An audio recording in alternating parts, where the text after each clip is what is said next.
Good morning, students. Students, today I'll start relations and functions, in which I'll give the explanation of relation and types of relations. So let's start with one point.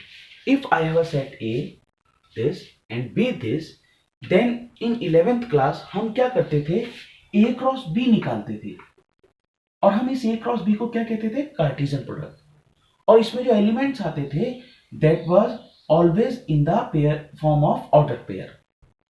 तो कैसे निकालते थे, A C, A T, B C and B D.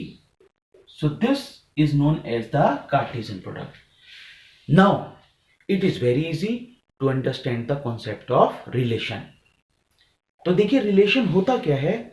Late us suppose if we have two sets A and B, then relation from A to B is defined as the subsets of A cross B।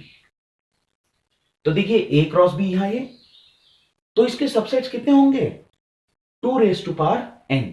Elements कितने हैं, 4। It means n कितना हुआ है यहां, 4। It means 2 raise to power 4, 16। तो जो 16 के 16 इसके सबसेट्स हैं, that is known as the relation. So it is very simple concept.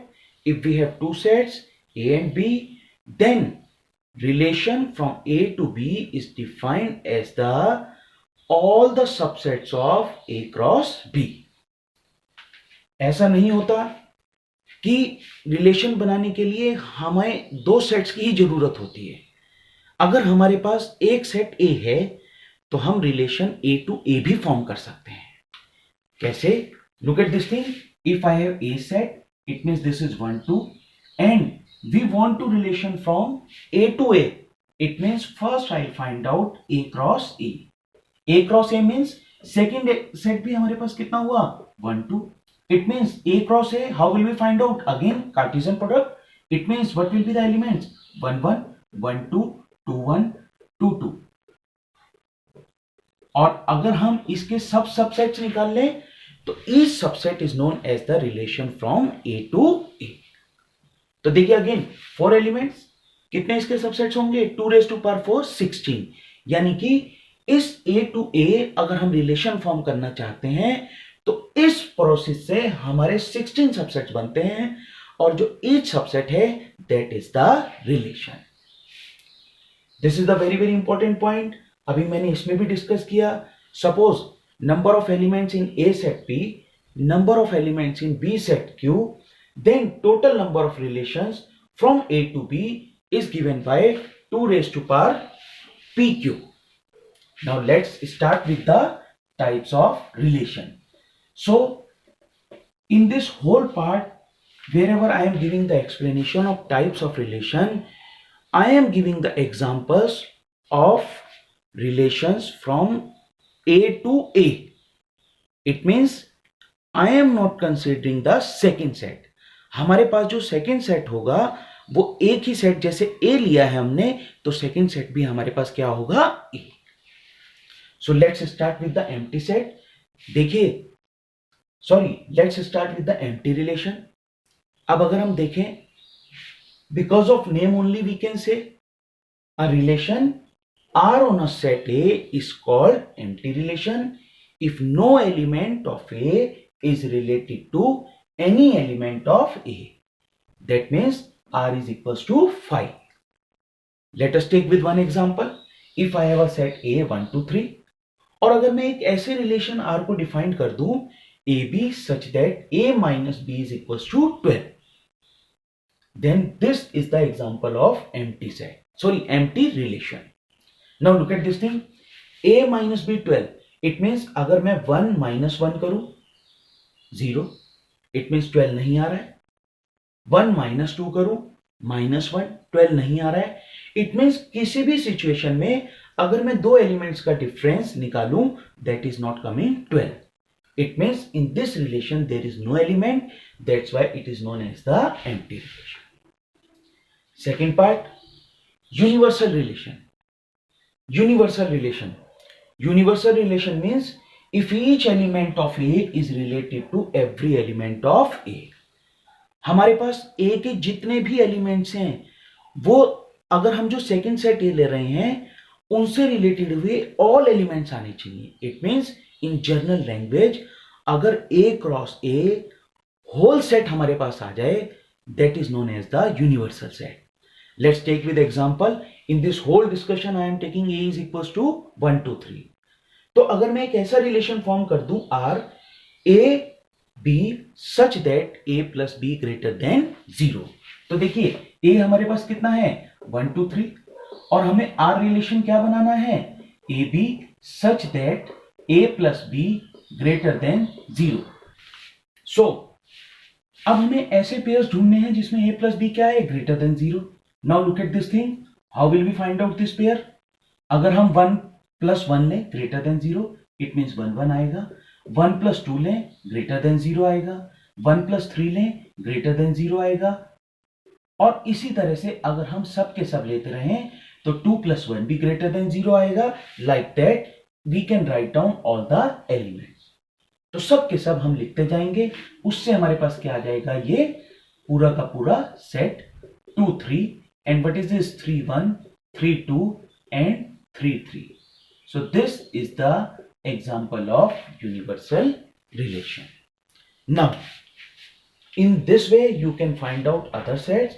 I'll just explain the example with definition. Now look at this thing, identity relation. Identity relation में होता क्या है, केवल itself वाले elements आते हैं। Suppose ये 1 2 3 set है तो हमारे पास एक ऐसा रिलेशन बन जाए या ऐसा ए क्रॉस ए बी बन जाए जिसमें खाली 1 1 आए 2 2 आए और 3 3 आए। इट मींस इन एलिमेंट्स के पेयर इटसेल्फ आए। That is known as the identity relation. Now come to the reflexive relation which is very very important. Reflexive relation is little bit different from the identity relation. इसमें क्या होता है कि ordered pair itself वाले तो आते ही आते हैं, in surplus other element other order pairs भी काउंट हो सकते हैं। That is why if A belongs to R for all A belongs to A that is known as the reflexive relation. This is the example of this. A is the set R.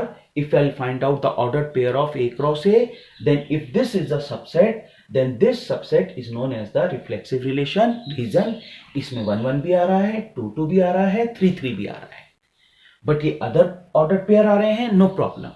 But in identity relation में ये other order pairs नहीं आते। So this is known as the reflexive relation.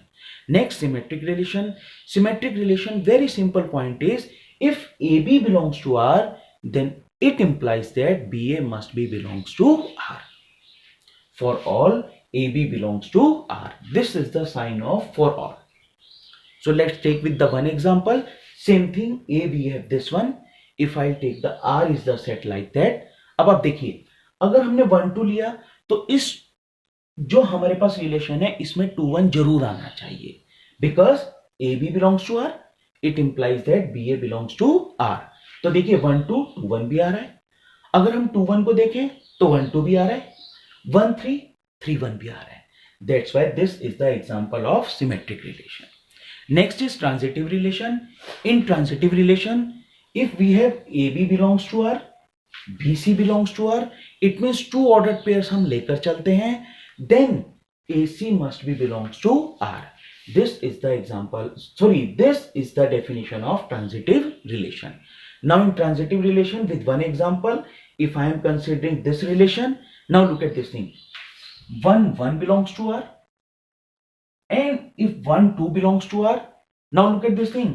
1 1 belongs to R if I take from this, 1 1 belongs to R and 1 2 belongs to R.